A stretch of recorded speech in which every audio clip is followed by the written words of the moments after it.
Welcome, everybody. My name's Tim Hampton. I'm the director of the Townsend Center, and it's a great pleasure to welcome you to this first of several events that we're putting on around the visit of this year's Ueno's lecturer, who has been Ratliff. Today, we're going to have a conversation on music and virtuosity, featuring a panel of experts, which I will introduce in a second. And tomorrow, Ben will be giving a lecture called Mere Virtuosity, which is going to take place at 4 o'clock in the Maud Fife Room. That's in 315 Wheeler Hall. So I hope to see you for that event as well. I'd also like to, before we start, thank and acknowledge the staff of the Townsend Center, and also especially my predecessor, Townsend director Alan Tansman, whose idea it was to put this event together, and who basically did all the work so that I get to stand up here and talk. And so I really want to thank Alan for his genius and the staff for their hard work and genius.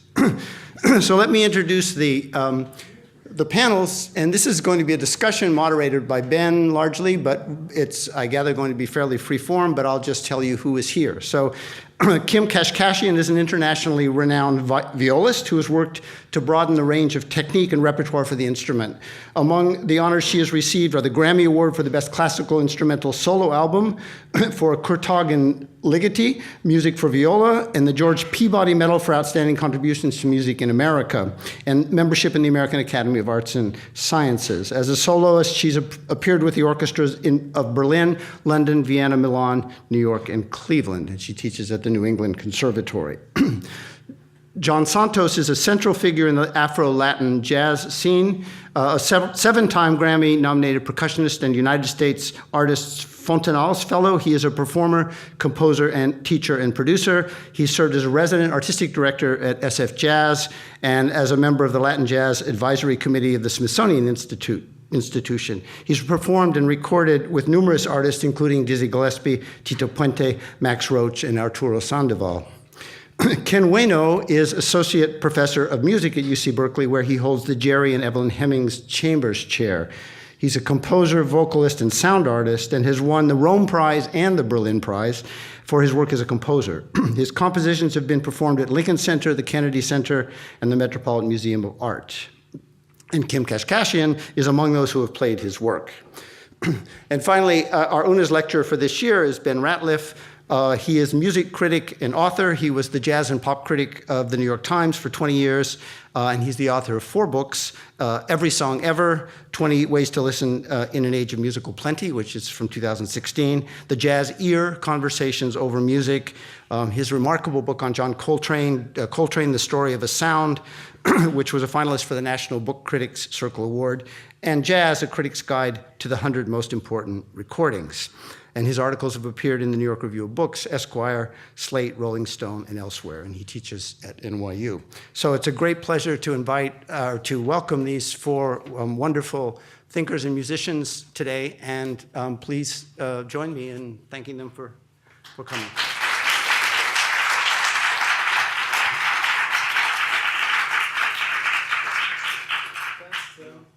And thank you all for coming. So the topic on the table today is virtuosity. So what do we hope to get out of this exercise? We represent a multiplicity of musical traditions here. Critics are part of, musical life too. And I don't seek or expect an answer to the question, virtuosity good or bad. Maybe we will find out that the word isn't really about music at all. Maybe we will find out that it simply has to be a word with no fixed meaning. But the fact is the word has persisted, and it still seems to have some power and some value and some specific meanings to different kinds of musicians. The word itself, as I understand it, first came into circulation in the late 18th century, virtuoso, meaning really a master of the mechanical part of a fine art. And so if that's our answer, then we can just go home, because that sounds fairly cut and dried at first glance. But then you look at it harder and you think, okay, master of the mechanical part of a fine art. Well, what's a master exactly? And what is the mechanical part of a fine art? And what is a fine art? Ultimately, I think the subject today of virtuosity is, best of all, a pretext to have three really great musicians get together and talk about what is most important to them in music. So I want to start with just a general question about when you hear the word virtuosity, what or whom do you think about?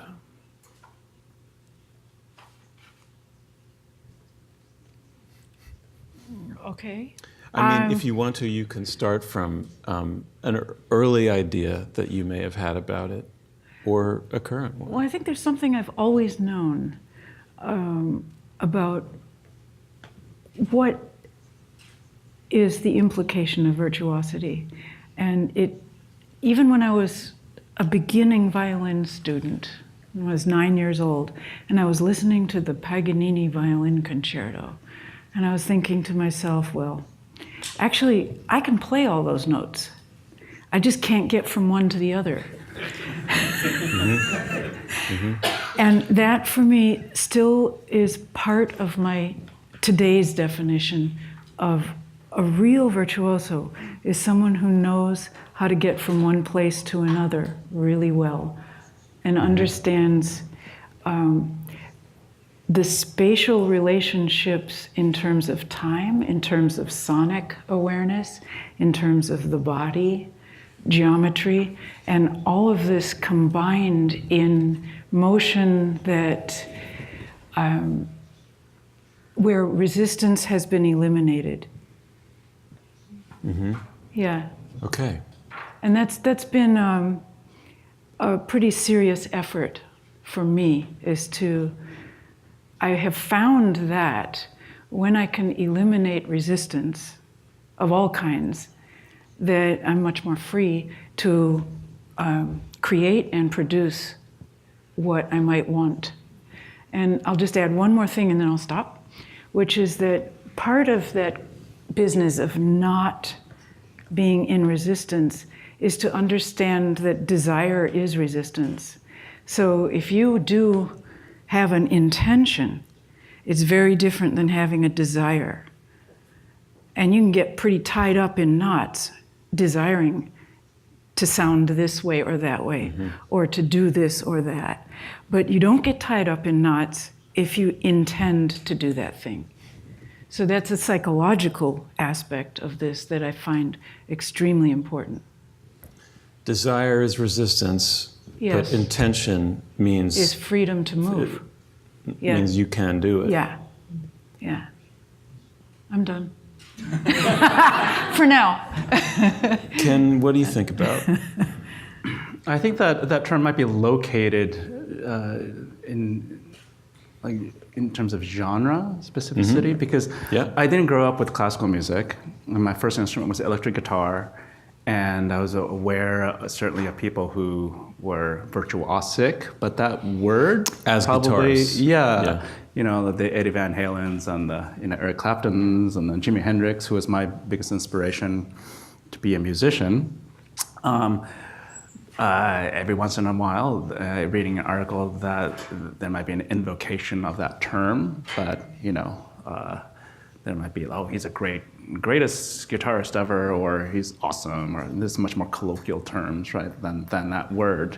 And so a lot of what Kim said I would agree with, but even in thinking about the people who inspired me the most, the Jimi Hendrixes and the John Coltranes, who have there's a kind of relationship to embodied awareness with the instrument, and this kind of fluency with it, and a commitment that, And when you talk about resistance, though, the people who've inspired me the most have ventured to free themselves of a kind of meta resistance. Like, we're normally kind of playing to cultural norms of expectation, and we're kind of revivifying those expectations, and then it's easier to assess if we meet a particular standard, and whether it be grades or playing a scale or whatever, right? And then, so the people who've meant the most to me, Jimi Hendrix and Coltrane, are people who kind of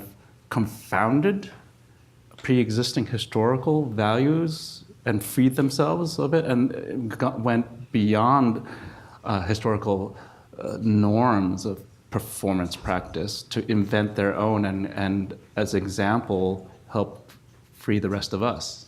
Mm-hmm. Mm-hmm. Can we talk about resistance for a second? Because actually, I did not mean that it makes things easy. And your examples of those great artists, they were full of the ability to communicate human resistance, artistic resistance, resistance in place. That's part of what gets communicated. So that's it's very even important. on a very more local level, you've talked about resistance with your instrument, and like the note, that moment of expressivity is a kind of local manifestation of resistance. I feel like I've heard you talk about before. We have talked about it before, and it's an important thing to be able to convey and to use, because again, as you said, we're operating through mass and through a material, and sound is mass in a way. Mm-hmm. So we're. I should shut up. Well, John, what do you think about? What do you think about when you hear the word? Well, Ben, first I want to say thank you very much for having me here, and to Alan for inviting me. I'm very honored to be part of this conversation. And I also have to comment that those socks are like really incredible. Oh, thanks. Well, with that done, I'm reminded by what Kim said about with desire and intention. It reminds me of something I came across yesterday that I had seen before, but it's a Henry Ford quote of all things that says, if you think you can or you think you can't, you're right. And it reminded me of that, the idea of intention, what that means. We're talking to that with our kids, and so it's kind of fresh in my head. But the word, the concept of virtuosity, it really is an external thing for what, because I also did not come up in the classical, and I've never been associated with classical music. Or I shouldn't say never, because I had the honor of playing with the San Francisco String Quartet, but I have never studied classical music. And I always associate the term with classical music and also with soloing. And in the traditions that I'm familiar with, which are Afro-Caribbean traditions, the soloist is not the goal. The soloist is not the most important thing, and there are a lot of elements that you strive for. You mentioned mastery of the mechanics, and master is a word that we use. There are master musicians who are in total control of a lot of aspects of playing. It has to do with tone and the traditional repertoire and their inventiveness and their stamina and all the things that go into being able to speak and tell a story and be very communicative when they play. Mm-hmm. And also on the level of calling the spirit, calling the ancestors into the room. Mm-hmm. The sacred drumming traditions that are West and Central African in origin, that are such a big part of not only the sacred music tradition, but have informed popular music in Cuba and throughout the Caribbean. In those cases, you have to be such a master of what you're doing. And the word virtuoso overlaps, perhaps, but you have to recognize the lead drummer, for example, recognizes when somebody in the congregation is getting the spirit, so to speak, and plays specific phrases and specific figures on the drum, which are intended to have an entity, an ancestor possess come into that person and call the spirits into the room. So there's a strong responsibility and in a lot of ways we could consider it virtuosic grasp of the tradition that has to do with the melodies that are being sung, what song is being sung, what deity or orisha or which specific spirit might be coming into the room, recognizing all those aspects. And that's what makes a master drummer, for example, knowing exactly what to play when and where to direct the energy.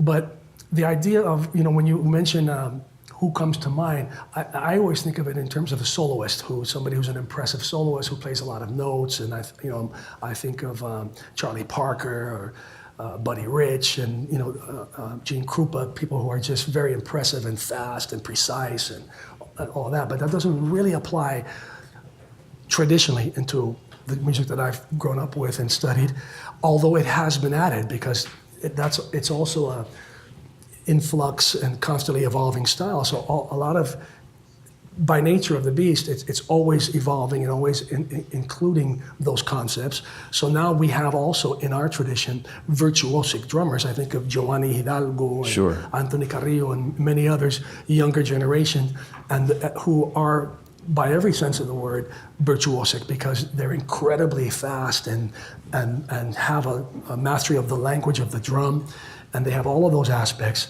and they bring that to play in a way that the elders didn't quite have. And I'll close that section by saying that one of our great elders, a master drummer, was Manny Oquendo, who I'm sure you knew, in New York City, a Puerto Rican percussionist who's one of the teachers and inspirations for my generation and for many, many generations of musicians and dancers in New York.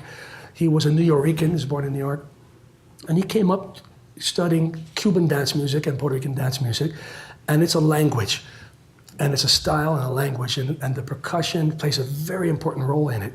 But when he was asked to comment on what he thought about this young generation of musicians like Anthony Carrillo and Giovanni on the percussion, playing so many drum set rudiments and fast figures that his generation never studied that.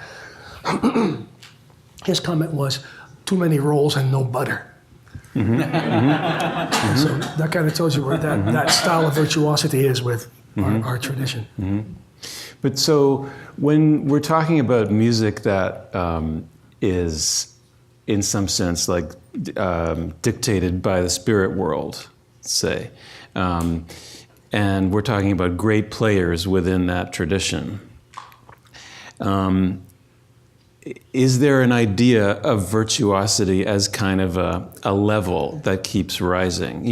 So-and-so is the best at doing that kind of drumming. Not the best, but right away, before you finish that sentence, Francisco Aguabella comes to mind for me, because I was close with Francisco. He was a godfather for me, and he lived here in San Francisco for many years. I got to see him play in ceremonies with him. Yeah. And he was a gentleman who had all those aspects that you're talking about. He was a master, he knew what to play, and he got stronger while we got weaker. All the young guys who were playing with him, after several hours would go by of intense playing, would be getting tired, and he would be, he'd be getting stronger, and his sound would be getting bigger, and it was just a phenomenal. Well, so then this is where we start to talk about people as opposed to an abstract idea of virtuosity, meaning like the highest refinement, whatever that means, as if there were one highest refinement for all music. Is virtuosity, might it be about lineage? I want to ask all of you, do you aspire, or is somewhere in your head the idea of being a musician at a level of an older musician who you might have learned from or studied with, or who was important to you? Well, certainly in my case, but you guys such that you have, you have received the lesson from this other person, and you very much want to sort of pass it on. Sorry, I cut you off. Well, just again, right away for me, Armando Peraza comes to mind. Aguabella, these are great masters who lived here in the Bay Area who I had a direct relationship with. And I very much emulate them and learned a great deal from them. But I also am very realistic in knowing that they were virtuosos, and I don't consider myself a virtuoso, and I'll never be at the level that they were. They had this special spirit about what they did specifically, and I'm learning from them and many others, and there's a lot to learn in this tradition about what to play, about rhythmic traditions from certain areas, and I'm really an eternal student of that. But those guys were masters who grew up in specific traditions, and I learned a great deal from them and try to emulate them, but I don't feel like I'll ever be the kind of master that they were in what they do, what they did. What about you, Ken? I agree with your proposition, maybe that virtuosity, ideas of virtuosity is also culturally grounded. Yeah. And about a month ago, as an ancillary kind of satellite event to our discussion here, I was able to invite a koto player from Japan that I had been able to collaborate with, and her performance, and collaborating with people like that who are deeply rooted in Japanese traditional music and aesthetics. There's a different sense of time and space and silence, but also kind of embodied sense of presence in that silence, and in these different sensitivities. So that also makes me wonder that how many different world cultures were I to be more aware of would help teach me about those different values too. And so virtuosity per se still is also grounded in like the Western tradition, right? It has all these colors that kind of point to that. And so even with my background playing electric guitar as a teenager, I didn't hear that word as much, And then in terms of my own performance practice, I guess I'm patient zero. So How do you mean? I don't have a teacher. What I do is just so weird that nobody else wanted to do it so far, or whatever, right? So Can you explain a little bit about your performance practice? Well, as a vocalist, I specialize in what people call extended techniques, and sure. I mean, I've been inspired by different vocal traditions that are more unique compared to Western classical bel canto singing, like throat singing, which I've drawn and researched from different cultures, but I've also invented my own ways of thinking, of singing multiphonics, and also my own contexts in which those that I perform and that I compose to try to frame my vocal performance in its kind of temporal structure so that we can house it in a concert hall, right? And that's part of my message is person specificity, that a lot of my music is originally designed, at least, for one specific performer to perform. And it differs from the business practice that my teachers were engaged in. You write an orchestra piece, any orchestra can play. Write a string quartet, then you can send it to, this transportability that it's that I didn't feel to be as special, to my favorite listenings. Right? Jimi Hendrix is not transportable. John Coltrane is not transportable, and so I've been trying to find ways to bring that into classical music, if you will, by with my collaborations and also my own performance practice. And the latent message is that every audience member, all of us, have some special quality that we are not transposable, and that there is virtuosity, if you will, that makes as a way of life in our own special endeavors, our hobbies, or the thing that we do as a livelihood that we have expertise in, that there's virtuosity, we need to celebrate that. So everything you said made perfect sense, and I just want to ask one more question before I ask Kim the same things. When you are essentially inventing your own technique, coming up with your own goals in sound, Yes. Are you concerned with the things that people who chase virtuosity in perhaps a more traditional way are concerned with, like articulation. Like within the language that you're creating, are you thinking about how can I do this with precision? How can I do this with articulation? How can I do it with ease, etc.? In other words, I'm. Oh, it's many things. Yep. Because initially, I think I don't just sit there and say, "Oh, I want to make something new." I might be playing around, babbling, and or in performance, or in a studio testing things out, and it's a kind of empirical thing, inventing a sound or a technique. Some things come out. Well, there are times I wanted to do something like throat singing. I heard, and I just kept doing it until I figured out how to do it. Like a child learning to speak. Yeah. Yeah.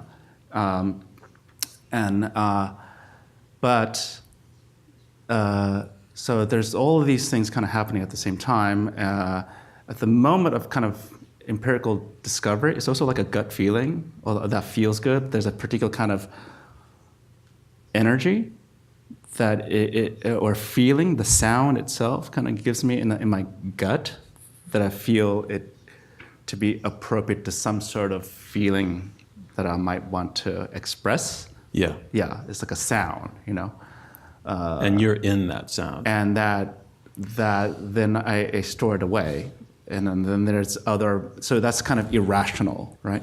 And then all these techniques I have as a composer, I can do spectral analysis, I can figure out what approximations these microtones can do, and then I orchestrate it, and that helps create, so there's a wild utterance, in the forest, and then I can frame it in terms of a rational frame to give that utterance a syllabaric relevance. And Kim, do you think of mentors or people who were important to you, people who you learned from? Do you think about sort of aspiring to their level or something like that?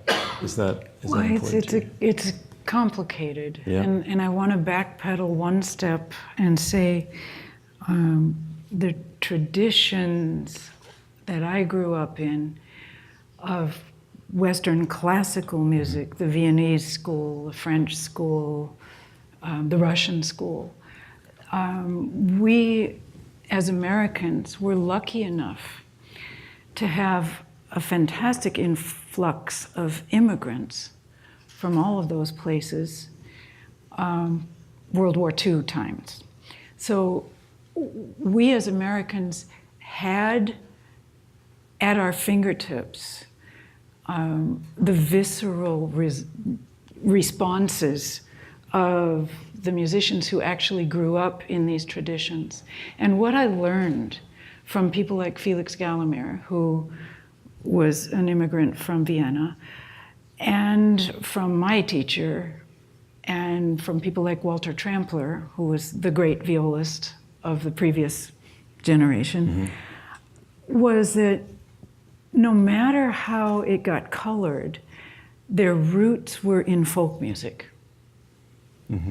So what I found for myself, having gone through the stage of wanting to be able to do all the things they could do, and both so specifically the artisan type things, like I want to be able to move that reliably and that quickly and that smoothly. I want to be able to do this and that they can do. But it immediately turned a corner and said, okay, once I can do that, what do I want to be doing? Then what? Yeah. Then what? And that's where we all, especially those of us who are stuck as interpreters only, we have a score, we have the architecture is there on the and we have to turn it into sonic reality. But the architecture is there for us. So how do we delve in and find what's underneath that, and how do we try to access the composer. What were they thinking? What might they have been feeling? Never mind. You I can ask, it's okay. The guys we can't ask anymore, right? How do you get the power of polarized thinking? What were they thinking? What were they feeling? What comes out of the ground of their folk culture? And how do you integrate that through your own experience and make it move through your own body? Your body is your resonance chamber, no matter whether you play the piano or the violin or sing. The body is still your resonance chamber. So your act of interpretation is always tied to the composer in some way. It had better be, but that's a reference point. Mm-hmm. It's only a reference point.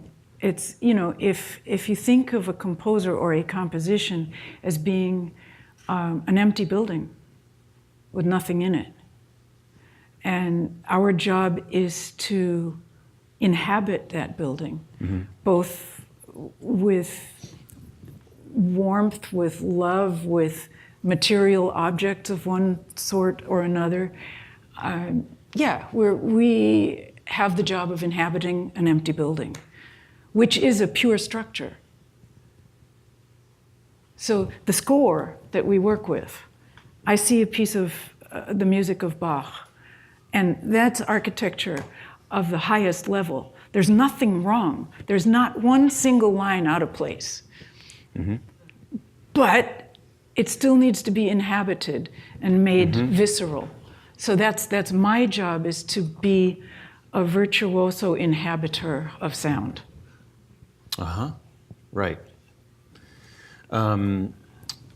What you were saying earlier about, once you can connect all the notes, what then?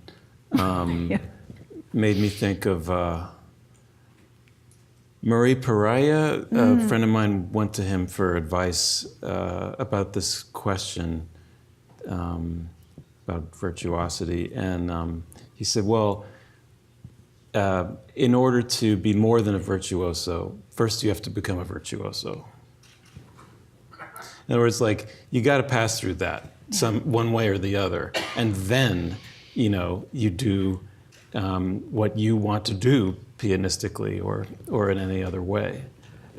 I understand and agree with that, and yet I'm going to add an experience that I had with Felix Gallimere, the violinist, who is no longer with us, but he started a performance of the Brahms Horn Trio, and he put his bow on the string and he pulled that first open G string, and I was crying.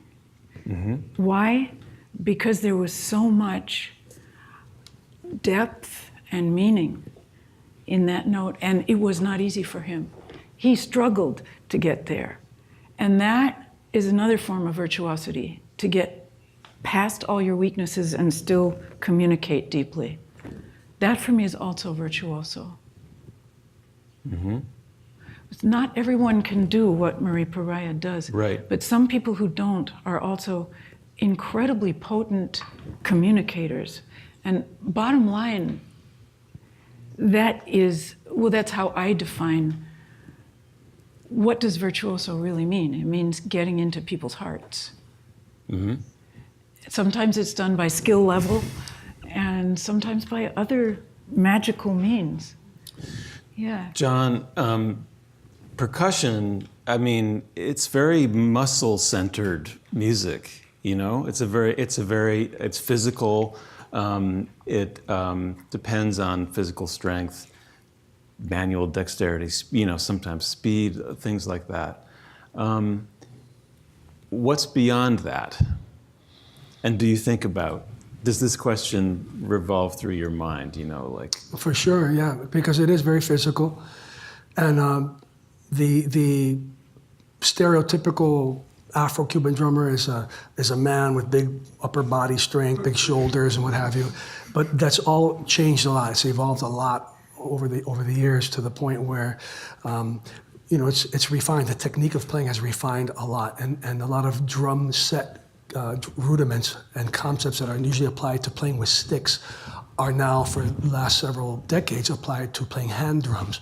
And that's what gives birth to somebody like Giovanni Hidalgo and other folks who are not built that way. And a lot of women, more and more women are playing now, because this new style of playing you don't have to be a big upper body, built like that. And a lot of great drummers are not built like that. And instead they have this technique that they've developed.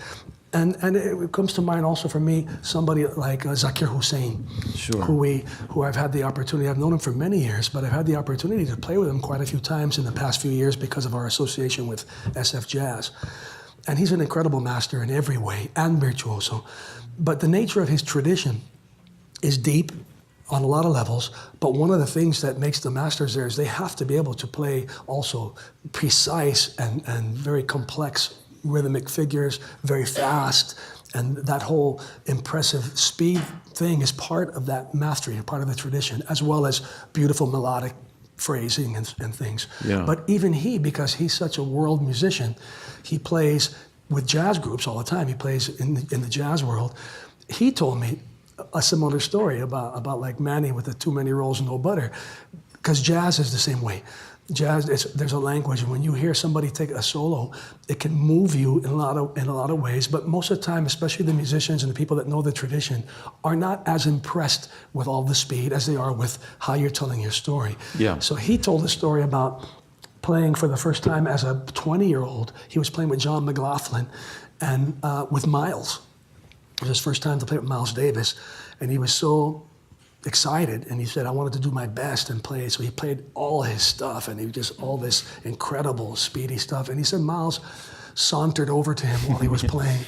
You know the story? No, But you can see it coming, I know right? some like it. Yeah, I know I'm sure, stories yeah. like it. So yeah. Miles has done this to a lot of folks. And so there's a young Zakir ripping, and while he's playing, he says into his ear, too many freaking notes. So, I mean, Miles was epitome of that. We would certainly consider him a virtuoso, but he wasn't one of those 1,000 notes per measure kind of guys, in stark contrast to a lot of the beboppers, a lot of the other folks that his contemporaries. So, the question about drumming, it's a language, and the sound and the traditional repertoire, and then how you interpret it and how you apply it to a given situation is what would make a master. And so I think in this tradition, the term master goes above a virtuoso, because you might have a virtuoso but in a group or not. It's not necessary to have one. But if you had one, it's really the job of everybody else to do what's necessary to support the soloist and to make things work. So you have to know how to do that. It's a skill. Mm-hmm. Of knowing how to play less and know how to accompany and know how to comp and know how to when to step in and when to step back, and the use of dynamics and all those other musical aspects. So it's a lot more involved than just strength. In some traditions, the strength is important. Like if you're playing in the street in a carnival music and you're marching, you're carrying a drum off your shoulder. That just carrying the drum is an act of physical strength, and then you're playing the drum with a strap on your shoulder, and every time you hit that drum, it's tugging on your shoulder like that. Yeah. Every time you strike it, and you're playing for hours and hours and hours in the street, as hard as you could play it to be heard above brass instruments and bells and snare drums and bass drums, and you're playing by hand. Then there's other traditions where it's much more subtle, and you play accompanying vocalists, and you need to play under the vocalist. And traditionally, the vocalists would not have microphones. So you had to be able to play it at a whisper, but with all the intensity and all the strength that you need. Right. So I don't know if that addresses what your question was. And playing softly but with intensity is a whole other category. Precisely. I think of Julio Barreto, a great drummer that played with Gonzalo Rubalcaba for many years, Cuban drummer, who is the first guy that comes to my mind, but that's a mark of a great drummer to me, somebody who could play with all the strength and speed and interpretation, but at a whisper. It's very hard to do with a drum set that can be so loud and with sticks. A lot of drummers can bash it out and play with a lot of strength, but to keep that intensity at a low level is something very difficult to do, and the sign of a real master to me. Has the it's funny how quickly we just have gotten beyond the idea of virtuosity. Like I feel like it's, we're already ahead of it. But I want to refer back to it anyway. Has the idea of virtuosity seemed oppressive to any of you at any point as musicians? Only from the perspective of feeling that however much that you practice is not enough. So there's the onus of like, wow, I could be a lot better, a lot faster, a lot cleaner if I only had more and more hours in the day. Yeah. But of course, as you raising a family, what have you, there are so many things that take you away from your practice time. Yeah, yeah. But the masters in this tradition are usually people who combine, for example, are able to sing a song that has really beautiful melody and a very unique phrasing while they hold a steady rhythm that also is syncopated, and be able to improvise while holding that steady rhythm. And that's a tradition, for example, in rumba, that the lead singer is playing the claves, playing clave, and then improvising and phrasing very freely on top of that. And that's very virtuosic in a lot of senses, but I think in the traditional classical sense, first impression would be that it's not virtuosic. But as far as the pressure, I think it's something that it's not on the radar. As people are learning, you're trying to learn this canon of music and be good at improvising and be solid with your rhythm. And they're not tripping on being a virtuoso. It's something that's kind of like, that's another world. Well, I think certainly that for someone whose basic training started and continues in the classical world, getting your skill level where it needs to be is maybe not oppressive, but certainly takes a lot of time and energy and attention. And it's the job of artists and true virtuosos to make sure that young people or people who are growing up in the tradition don't get stuck there. But it is a danger. It's very, very important not to get stuck in what I'll call the craftsmanship, and to make sure that it's serving the purpose of true communication. When you teach, do you tell your students this notion about music is a house to be lived in, and the house is fine, but you have to live in it and be inside it? And have you imparted that to others? Well, actually, I said it this way I'm for sorry. the first time. Oh, you today. did? Yeah, this was kind of improvisation on my part. Really? It's virtuosic. I just was trying to explain what I thought. I've never actually said it that way. But I'll tell a little story, with your permission. Yes. I took my class. I was doing a summer course, and there were some, not my usual class, but a bunch of Chinese kids who were teenagers. And I usually teach 18 and up, and these kids were like 15 to 18. And they were straight from China. And it happened that in Boston, the Matisse exhibit was in its final week. And it wasn't his paintings that were so wonderful there, but that they were exhibiting the objects from which he painted. So some of the vases and the chairs and these things were on exhibit next to the paintings. So I got to take my class in, and we stood in front of 4 paintings of the vase. One was in purples, one was in greens, one was black and white, the other one was something else. They're looking at it. How come he did that? How come he did green when the actual vase is blue? Why did he do that, Miss Kashkashian? And I said, well, I want you to think of it this way.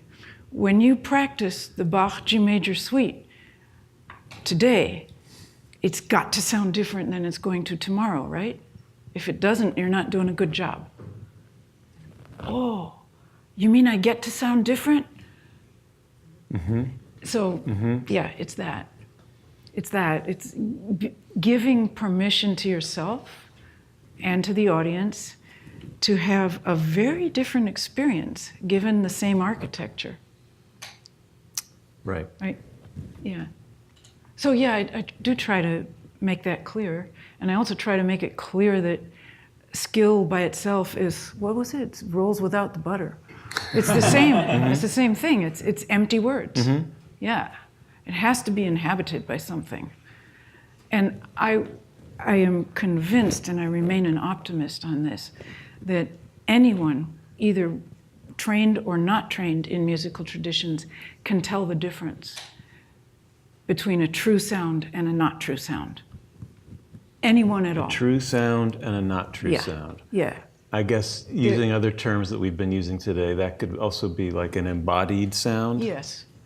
and a not embodied Yes. sound. Yes. Yeah. Anybody can tell the difference between Anybody a true can sound tell the difference. and a not true sound. Yes. That's amazing. it's a challenge too.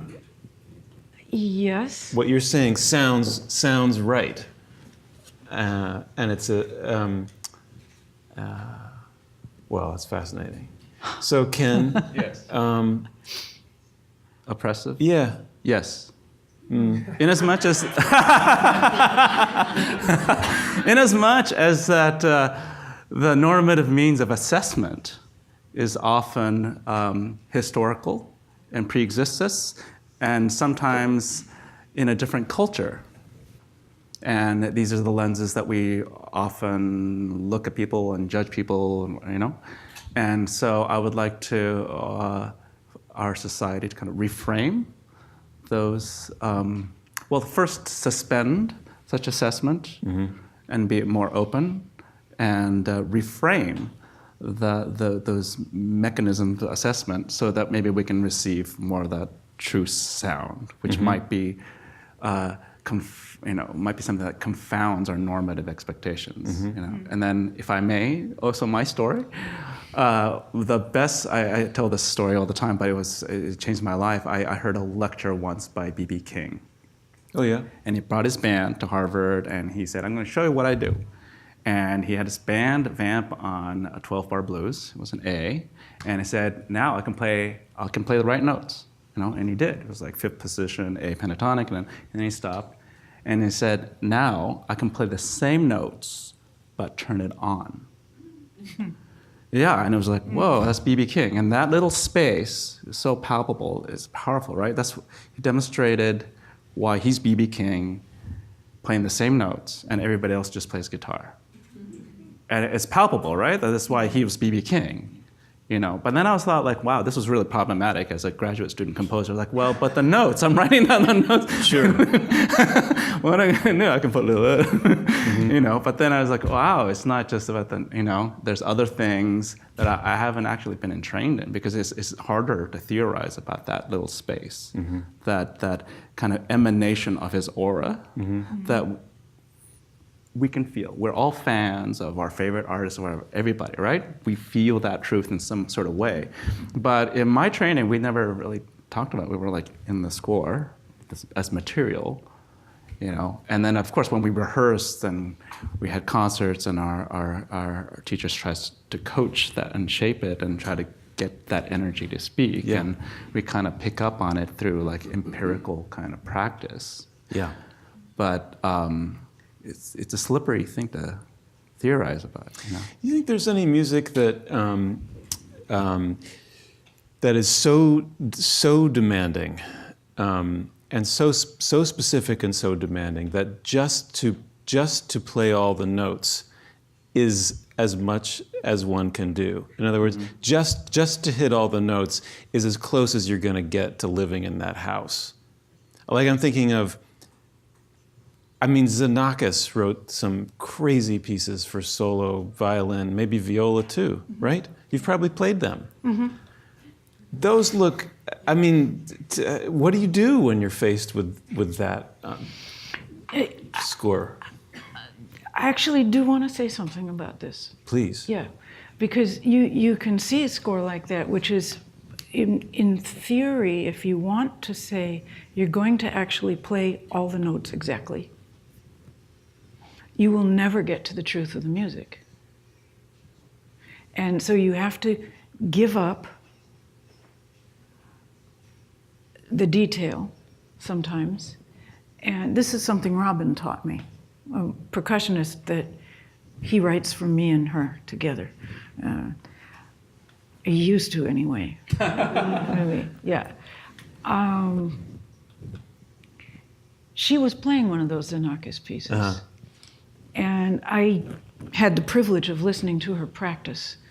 And I could see that there were a few motions that she was having trouble with. And the thing that worked for her was to let go of it and let it go absolutely through her body. So she would get more of the right notes and more of the right gesture by letting go and letting it go through her body. Mm-hmm. So detail, I mean, a lot of notes is detail, right? And you have to see then, okay, the edifice is made of tiny little bricks, and the thing that matters is the wall. So you have to give something up Right. in order to get the real thing. Right. Or Garth Knox from the Arditi Quartet, he used to say that to me all the time. He said, Kim, notes, don't think about the notes. Pick the ones that matter and make the gesture. Yeah, which is not to say that when I was recording the Ligeti Sonata, I spent an enormous amount of time and tears and blood and all kinds of excessiveness learning the presto movement. But the only successful performances of it that I gave were ones where I gave it up. It's a real riddle, isn't it? Yeah, I mean, it is. notes Yeah. are everything, and maybe not nothing, but overrated or something like that. You know, You have to know which ones to give you up. have to know which ones. Which to ones give are up. actually creating the edifice. Yeah. Yeah. I think if you have a lot of notes in complex music, it often has the same effect as traditional virtuosities, like fasts and tactile, and a composition can express that kind of level of sparkliness too. Yeah. But I don't know if it might actually be harder to get to the truthful sound. So can that person do it with one note? Yeah. So kinetic energy. When you don't have the thing to this. Yeah. Yeah. Kinetic energy is one aspect, but being able to do that on one pianissimo, full of content, that's virtuoso too.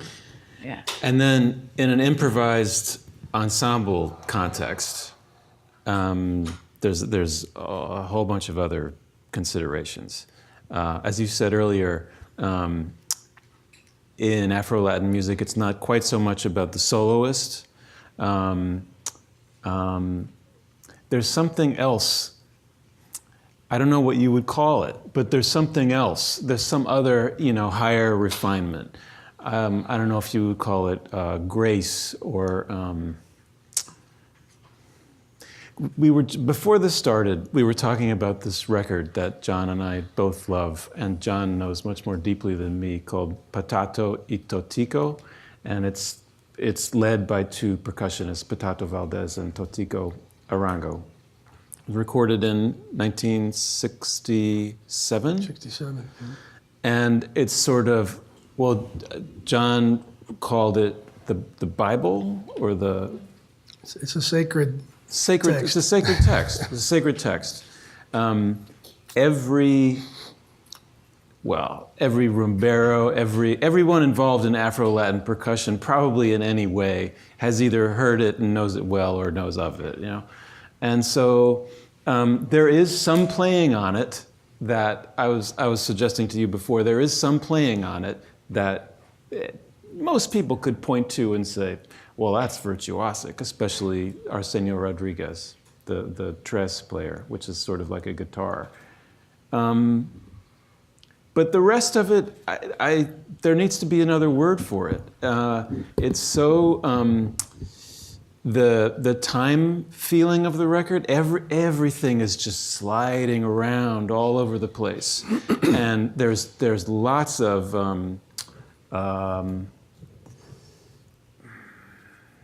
there's just lots of spaces for the listener and the musician, I'm sure, to sort of step into it. It's such a non-fixed kind of thing, and it's one of the most graceful records in the world. And yet I can still imagine a lot of people hearing it, and if they had to judge, they might say, well, this isn't exactly virtuosic. It's something else, but it's not exactly virtuosic. So I mean, like, what do you call it? Well, in Spanish music, they have something called duende. It's the spirit of the music. And you mentioned the word grace, and there's a word that's used a lot in the Yoruba tradition called ache. Yes. Ache is grace. Yes. It has to do with spiritual groundedness, and there's a lot of possible interpretations of the word, but grace is one that's used a lot. It's also used to say amen. So you say something that is very truthful, and somebody will say ashe after you said it because it means amen. Like yes. That's what you just said is the word. And that exists in this music. You know, that Afro-Cuban record you're talking about, all the folks who are associated with that record grew up with these West and Central African traditions, which are very steeped in similar, even though they might be Congo, they might be from Dahomey, they might be from Nigeria, they might be from Benin, but they have this common thread of honoring the ancestors, of musically having the duple and triple meter working together very seamlessly. Mm-hmm. And that's something, of course, that informs most African-based music in the Americas, of being able to, if you're playing in four, like in jazz, if you're playing in four, you have to be able to play every permutation of a triplet against that. And if you're playing in three, you also have to be able to superimpose phrasing in duple meter. Mm-hmm. And it becomes mathematical. Mm-hmm. There's that mechanical aspect is part of the tradition. And all of those folks on that record have those traditions since their childhood. So it becomes an understood thing. It's kind of like blues musicians getting together, old timers, and they get together, and it's fairly simple, maybe from a harmonic standpoint or from a technical standpoint, but when they sit down and play and sing, it's deep, and you can feel it immediately. Yeah. And that's what that record has. And it's all about the space. So they wouldn't use the word so much virtuosity, but masters they are. And they know tons and tons of songs and cantos, chants and songs. They know a countless number, hundreds and hundreds, even thousands of different chants and songs and how they go with the rhythm. And any one of them would be a challenge for somebody who's not from in that tradition. It would seem like it's difficult to do, but it's something that they grew up with. Mm-hmm. And they know so many of them that we could look at that and say, wow, that's virtuosic, to be able to just randomly pick, I know what songs to sing and what sequence and how to fit them in the rhythm, which is very important. Once the rhythm is going and you're going to sing a song, you have to know where on that rhythm to put that song, and you have to be able to adjust to where the rhythm is. Mm-hmm. So it's a canon of knowledge that all of the folks on that record were very steeped in, and which is why there's magic on that record. And it's funny though, when I hear you say anybody who's involved in the music would know that record, and it's not true. The people who would know that record are the people in this country. Because in Cuba, after the revolution, those are all folks who were in Cuba and left Cuba after the revolution. Right. So for all the post-revolutionary Cubans who stayed in there, most of them don't know anything about that record. Right. So, but they would hear that record, and for the most part, they would recognize everything that's going on there, the songs and the rhythms, be able to play them. They might even find they might be critical, which brings up something that occurred to me while we were talking, is that when you first come to these traditions, sometimes when it calls you, just the sound of an instrument will move you. Like when you say one note, same with even a conga drum, you hear a note, bing, and you hear that tone, and it just touches you, and it moves you. And every time you hear that sound, it brings you joy. But then you start learning a few things, and you start becoming a critic. You start thinking, wow, actually that person is not getting that good of a sound out of that drum. That person's rhythm is not that good. And you start not having as much joy around it as you had before, when anybody who hit the drum gave you joy. And it's something that you have to learn how to get back to, kind of a childlike aspect where just the sound of the drum and what that person is expressing from their heart. But then as you get more experience and you start really recognizing the virtuosity in the sound to the point where you hear a note, a couple notes, and you realize that's peraza, that's awabaya, that's mongo, and you know from their sound. And it's a beautiful and distinct sound on the same drum. And one hand hitting a drum, you think it would sound the same, and the drum sounds and feels very different depending on who's hitting it and who's playing it. What's our timetable? Should we have some questions, maybe, or? I was going to jump in. I'm going to say, be quiet, please, but it's so interesting. I don't have the nerve to do it. Do we want to open the conversation to some questions? I'd like We to. have a bit more time. I Ken. just want to make a comment. I thought there was an interesting point of contact between what you said, Kim, about filling this house with the spirit of the composer or in your tradition, and then what you were saying about the spirits and that there's this kind of in your diverse ways a kind of invocation, incantation that it's like an element of your practice. And calling forth of a spirit that's outside of you, or somehow being able to connect it to it, right? And Or what Rudolf Serkin Whatever. used to call it. He said, I pray before I walk on stage that I will be an empty, open channel. Yeah. Yeah. A musician I know described virtuosity as the condition of when you feel that the instrument is playing you. But I don't know if that's what you're talking about. I would say that's when the instrument doesn't matter anymore. Yeah. There is no instrument. Yeah. Yeah. Right. So let's have some questions from anyone. Well, I have a question. Okay. So the discourse here seems to be all about the kind of mastery of the. That's John's word, mastery. Oh my God. A kind of mastery of the instrument. Is there not an element of kind of struggle against the instrument? I mean, several of you mentioned Jimi Hendrix, who was kind of at war with his guitar. And one had the impression that there was a certain amount of violence being carried out on the instrument. And I'm wondering if there isn't a kind of tension between the attempt to communicate and the kind of materiality of the instrument that's at work here as well.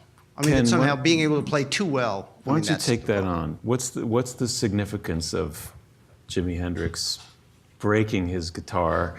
in the 1967 performance of Wild Thing at Monterey Pop, he set it on fire. He had a strategic thing where he didn't want to do an encore, and also wanted to be flashier than the Who were known for destroying their instruments, but he's going to set it on fire, right?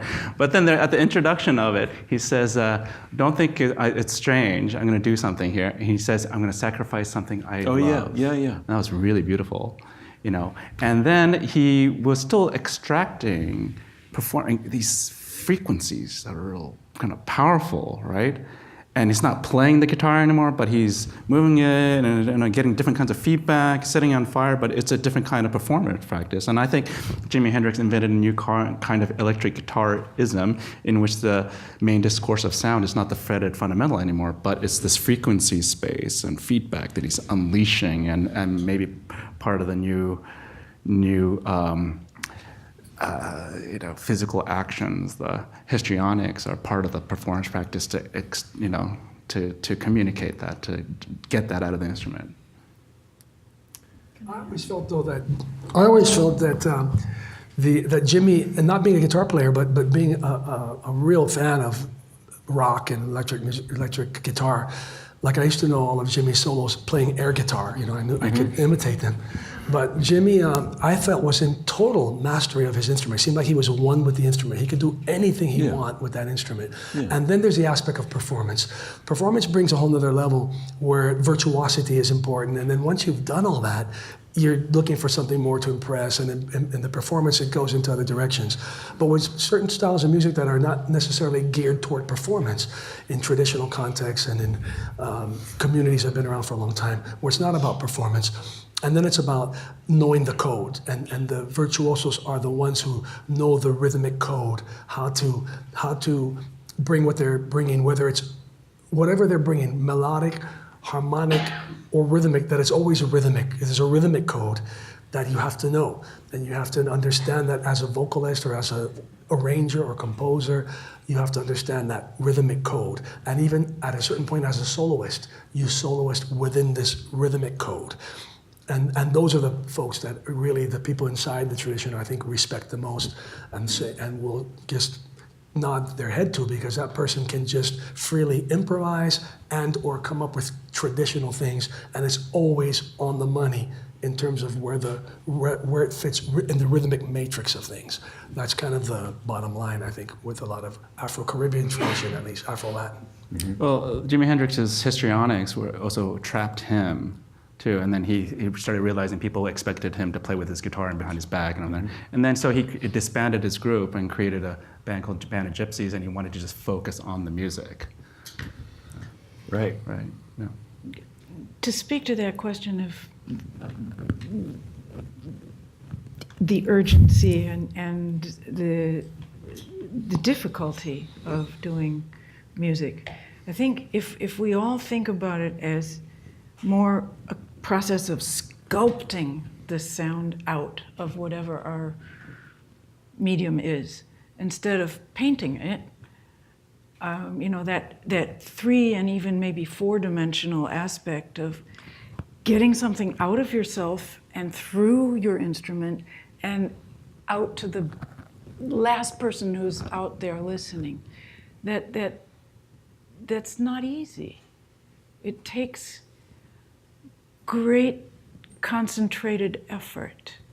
And whether that looks like resistance or whether it looks like virtuosity, I think they're both basically different aspects of these dimensions that have to come through to people. So I would like to just, for myself, think of virtuoso as someone who can communicate, who knows how to get across what they want to get across, whether it's with great resistance or whether it looks like easy kinetic energy or anything. And they're talking, like the Budapest Quartet, the Sándor Végh String Quartet, the Amadeus Quartet. They're all older groups, and they were all post-World War II groups. And I think that had something to do with why these 3 groups in particular are still icons for us of, wow, nobody ever did the Mozart quartets as the Amadeus did. Nobody has ever done the Bartók quartets the way the Végh Quartet has done them. This is something that we look at and say, and what makes it so great? They weren't the greatest players. Any conservatory graduate is going to play the instrument better than those guys do. But they had something. And they had something that I'm going to call the ability to carve in 3 dimensions and talk. Just give me the image, just so I really understand it. Okay. You're talking about carving. Are they carving something out of themselves, or are they carving something from the pre-existing music? Out of themselves, yes. And out of the material of the instrument into the sonic realm.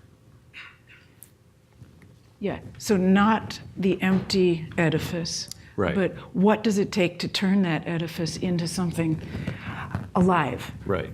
Yeah. It's amazing how the conversation keeps coming back to the basic or the simple, or not the simple, the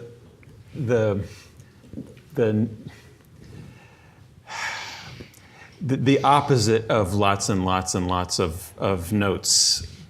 The opposite of that. I have a friend who was a journalist in London when Jimi Hendrix first arrived there, and he was like 20 years old and writing about music, and his editor said, "There's a guy named Jimi Hendrix who's in town. Why don't you check him out? And he told me that what he remembers from that first encounter with him at this club in London was the first note. You know, like the rest of Jimi Hendrix, yeah, sure, he's fine, he's really good. But encountering him for the first time, the first note, hearing the sound, one note, is the thing that he remembers most. And now that I'm thinking of it, the Jimi Hendrix solo that runs through my head most often is the one note of Machine Gun that lasts for 15 seconds. It's such a note. There's so much in it. Yeah.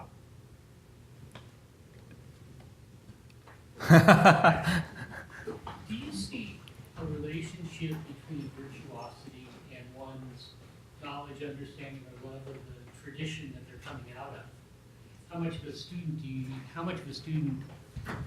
How important is it to be a student of your culture and your tradition as opposed to being purely an excellent technician? Yeah, well, in my experience, it's everything. In Afro-Cuban tradition, Afro-Puerto Rican tradition, it's all about that. It's all about learning from the elders and learning that language, and then being able to distill it and being able to speak and improvise and express and interpret also in your own way. Although it traditionally comes from a repertoire that's not written. It's a canon of thousands and thousands and thousands of melodies and songs, and combined with rhythms from different traditions and drumming. So it's a huge unwritten canon. So people who carry that tradition in their minds are the ones who are, you bow your heads to, and they know. For example,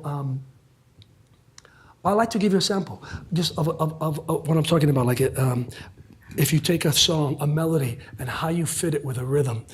For example, something like this. This is a song that comes traditionally from the area of Benin. It's called the Ancient Kingdom of Dahomey. And in Cuba, there's this tradition has held through the colonial period, and to this day, it's a relatively small tradition of folks who have carried it on, and it's been passed down in an oral tradition. But it's part of this canon that informs popular music as well. And the concept is what's important. When you have a melody, you can't just sing the melody anywhere with the rhythm. So if you have a rhythm that goes like this, where you're going to sing the melody on this it has everything to do with doing it correct or not. So, for example, Sara wo demo, Sara wo de, Sara ti dinamo, Sara wo de. Sara wo demo, Sara wo de, Sara ti dinamo, Sara wo de. Agromito na wado. Sara wo demo, Sara wo de, Sara ti dinamo, Sara wo de. Agromito na wado. Sori moloya, aceto maya we bongoni barani fanfa, ye maya lo de, aceto maya we ala ufanfa. It's complex, but the masters of this tradition know thousands and thousands of those. I mean, it sounds like an exaggeration, and it's not. There's so many that come from Benin, that come from Ijesa land, that come from Yoruba land, that come from the Abakwa tradition, that come from the different Congo and Kikongo traditions that have mixed in different ways in Cuba, in Haiti, in Puerto Rico, in Brazil, in Venezuela. And so the whole Afro-Latin popular tradition in Latin jazz and salsa and dance music is informed by that. And we have those same rules. If you're a composer or a arranger, you have to keep that in mind when you have melodies, how they fit with the rhythm, how they fit with the clave. And it's a canon, but it's unwritten. So that's the mastery. And we don't usually refer to them as virtuosos, but that they are. Mm-hmm. Mm-hmm.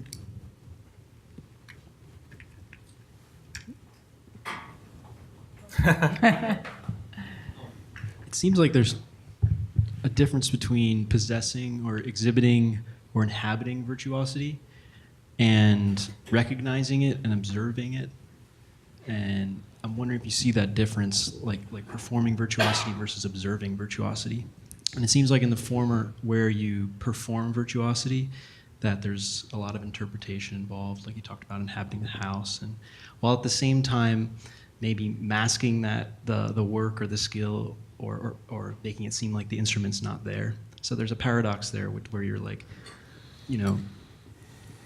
That's a good question. But my question is, to what extent is observing virtuosity pre-interpretive, right? Because you spoke about the one note, or a lot of you invoked being a child, or the child as an image of kind of just knowing it since childhood, what virtuosity is, or recognizing it.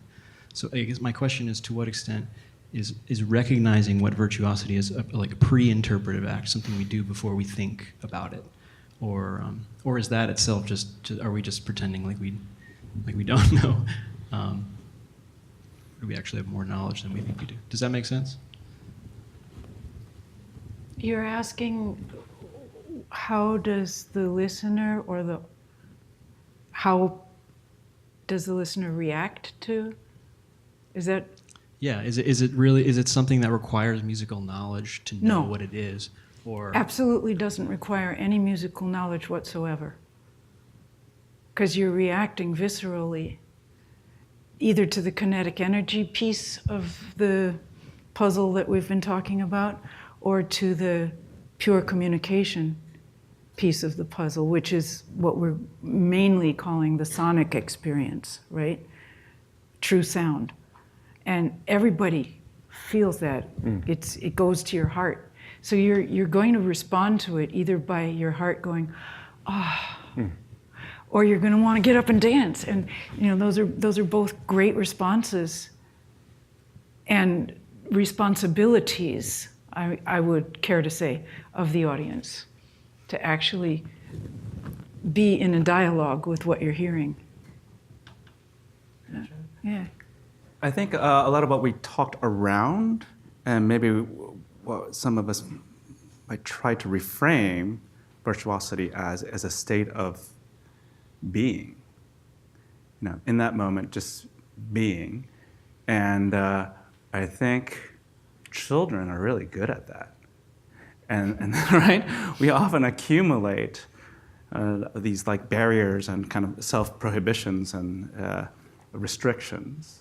And at that moment of just essentially being freer, there's a possibility, hopefully, of this kind of emanation of a particular kind of spirit that's palpable, hopefully. Yeah, it starts sounding like someone from Berkeley, right? Dude, yeah.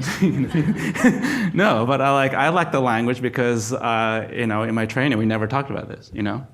Yeah. I want to add also that virtuosity also overlaps a great deal, I think, with showmanship, and maybe even to take it a step further, showboating, where it's a performance thing, and you're going to get a rise out of the audience when you play a fast role.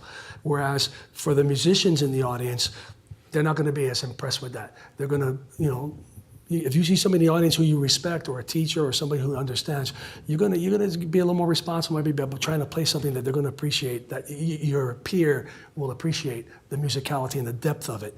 And just sitting there and playing a roll, and guarantee the audience is going to, the audience always reacts to the speed, and it becomes a tool, a device, and it's not part of our tradition, but it's something that we do, and especially if we make a living at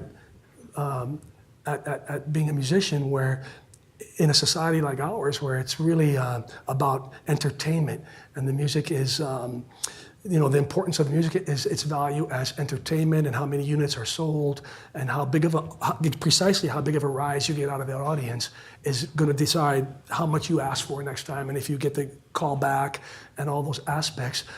And it's akin to minstrelsy, where the musicians are just expected to come and entertain us and make us laugh, make us cry, make us clap, and then get out of here. We're not that interested in what you consider the depth of your tradition, or the fact that you're not making any money, you're not getting paid very well. It doesn't matter. what's important is that you're entertaining us, and then, off the stage. So, I think for those of us who come from traditional styles of music, it's a dilemma, because we have to play that game. We are on stage, quote unquote, entertaining folks. Often have to be aware of that. But I think for a lot of jazz musicians and a lot of folkloric type musicians, they couldn't give a flying bean whether you want me to play a role or you're going to be impressed with how fast I play. It doesn't matter to me. Right? Yeah, that's right. If an aspect of virtuosity is channeling and inhabiting what a composer might have been trying to express, if you were working with a live composer who is perhaps writing for you, and this is for any of you, or was workshopping a piece to see what worked and what didn't, what would you feel comfortable saying to the composer as the musician, as the, thank you. Should I take that one? Sure. Well, it depends on the composer. If it's Ueno, I would say anything I wanted, and I wouldn't have to be careful. I could say exactly what you want this to sound like, and then I'd say, well, but that's not the best way to get it. How about this? Oh. And there are other composers that I would also be able to treat that way, like Peter Etwisch. In fact, he would ask me. He'd say, how do I get this? He'd play it at the piano. How do you want me to write so that it sounds like this on the viola? Now, if it were Kortag, you wouldn't say a damn word. You wouldn't dare. You'd just say, okay, I'm going to try. I'm going to try. I'm going to try. And you try for 5 hours until everybody's in tears, and maybe the next day you get it. So but it's a privilege, a real privilege, to be able to get that kind of feedback and work together with a composer. It's a fantastic part of what we do. Yeah. I don't know if that helped. Alan, last question. Oh, sorry. This is an amateurish question from a listener who listens to a lot of music but knows nothing about music. I was thinking of two singers. One is Townsend Van Zandt, if anyone knows him, and Chavela Vargas. I just saw a documentary about her. So these are singers who were ravaged by alcoholism, and later in their lives, their voices sounded very, very broken down. So some of my most intense listening experiences are of singers who are very far from perfection, that are really broken down, and they describe the experience that you were describing when you were describing about communicating your being. But they are not, they're very far away from anything like perfection. So can you address this? That is, they're the opposite of virtuosos, and they seem incredibly human, they're barely getting along, and the musical experience is very, very powerful. I guess we're redefining virtuoso, aren't we? Because we're saying that if it's a powerful musical experience, that's how I would like to define virtuosity. The ability to give a powerful musical experience. It's not just about whether it's perfect or fast. Yeah. I think about that when I listen to Bob Dylan and his music performed by other people, and then people like Adele, who's covered his music much more normatively virtuosic, as compared to Bob Dylan himself, right, who's famously mocked for his lack of instrumental, But as a fan of Bob Dylan, there's an authority to his voice delivering his own songs that are inextricably kind of linked spectrally. And the way I might try to translate that sense of like fandom and association with that particular voice, as even though it's someone I've never met, is someone that I admire and I kind of feel like I have a relationship with as a fan, is like when I pick up the phone and someone says my name and I immediately recognize it's my mom. But there's something really complex too, because often I know what mood she's in. And the music of her sound, not just, being able to recognize her, but that complex thing, I know that I'm in trouble, or like, I gotta fly down to LA because something happened. Something, it's just from that, just from being, that kind of fan association, all the spectral thing. But there's and mapping that feeling onto that voice is very special, right? I mean, people have talked about that it can't be transposed to other voices, and then I think that's an essential quality of community, For me, what you described as the voice breaking down, that's a big part of our tradition, because the singers are not trained, and they sing. Some of the greatest singers and the ones who touch people the most have gravelly voices, and sometimes might even have a problem with the intonation once in a while, but the message and the feeling is totally there, and what they bring, again, rhythmically. The rhythmic aspect gets overlooked, like with a melodic instrument or when you're singing, but how you sing a melody has everything to do with also how it gets perceived. Billie Holiday was a good example of that, the way she would sing, and a lot of blues players, a lot of jazz players, a lot of Cuban and Puerto Rican players also come from these marginal upbringings where there's a lot of alcoholism and drug abuse, and these artists come out of that tradition. So a lot of times their voices reflect that, yet and still they totally move people when they would interpret what they're doing. Billie was famous for singing way behind the beat, almost to the point that to the non-listener you'd think that she was lost, but she was not lost. There's great footage of her where she's playing with Coleman Hawkins and Lester Young, and she's nodding, and she sings her line, and way behind, I forgot which tune they're singing, it might be Strange Fruit, and she sings her line way behind the beat, and then she kind of nods off, and Lester takes a chorus, and you think she's done. She looks like she's asleep and gone, and she comes right in where she's supposed to come in and sings behind the beat, and it's a style, and it's absolutely stunning. When you hear it, you feel that. So it's something we deal with a lot, and overlook the fact that they don't have an operatic voice or a trained voice.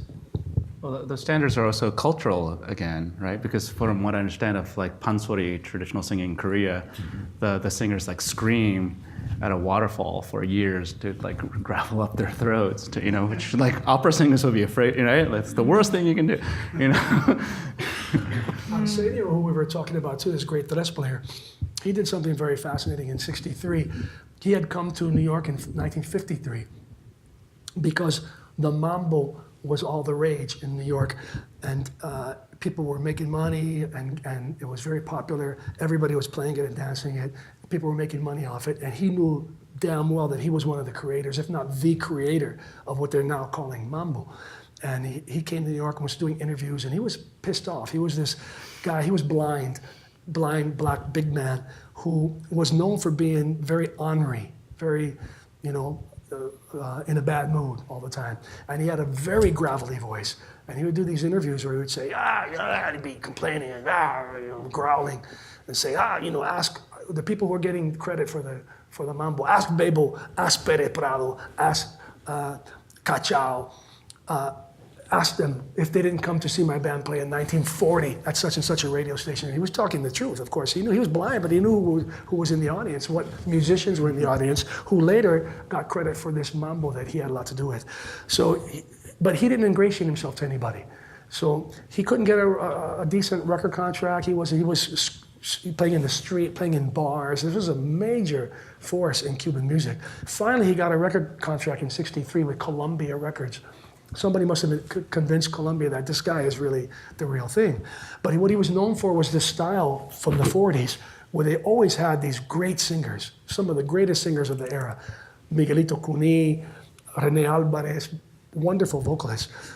And what he did, he didn't do anything close to that. He came out with this super African record that was, and he didn't hire a singer, he sang. And his voice was like, hey, his voice sounded like that on the vocals. And he had two saxophones because he said it sounded like the bullhorns that are used in the Congo. And he used it to make a statement that I'm the only one who knows the Congo roots of the mambo. And he was the only one who could do a record like that. It was a very unique, way ahead of its time record. And of course, the record company just panicked. They took it off the shelves. It became a collector's item immediately. They couldn't sell it. They didn't know what to do with it. It's an absolutely gorgeous record with Congolese drums. And he sang, they did Awakwa, Congo music, Yoruba music, absolute masterpiece. And he did it like as a statement, kind of an Italian salute to the powers that be. And you know, he never did make any money. And a few years later, he did his last record, the one that Ben was referring to, in '67. He died a few years later. But he was a true virtuoso on the instrument, on the tres, and for what he knew about the traditions that inform. He's one of the founding fathers of everything we do today in Afro-Cuban based music. I think just in response to that question about voices, older voices, I think about, I realize I'm thinking entirely about singers who kind of sounded old when they were young. And then when they get older, they're greater than ever, you know? I mean, I'm thinking of Jimmy Scott and a flamenco singer named Manuel Agujetas. And yeah, I mean, and then when they're older and they're less physically able, there's just more gravity. There's more of what was already there. More gravity, more life force. There's a particular moment in on Judy Garland's Carnegie Hall concert album where she's singing "Come Rain or Shine." At the end of it, she goes like, "Come rain or," you know, and she's flat. Yeah. But at that moment, the audience goes nuts. Uh-huh. You know, so there is material failure. Yeah. And then communicative success. Yeah. You know. Yeah. And then, what communicated was that she was giving, Yeah. and her fans received that gesture of giving, Yeah. and that communicated whether or not she was, you know, in tune or not. They see the life force. Yeah. Well, yes. I want to thank Kim and Ken and John. Thank you. This was Thank you. great. And thank you very much. Thank you.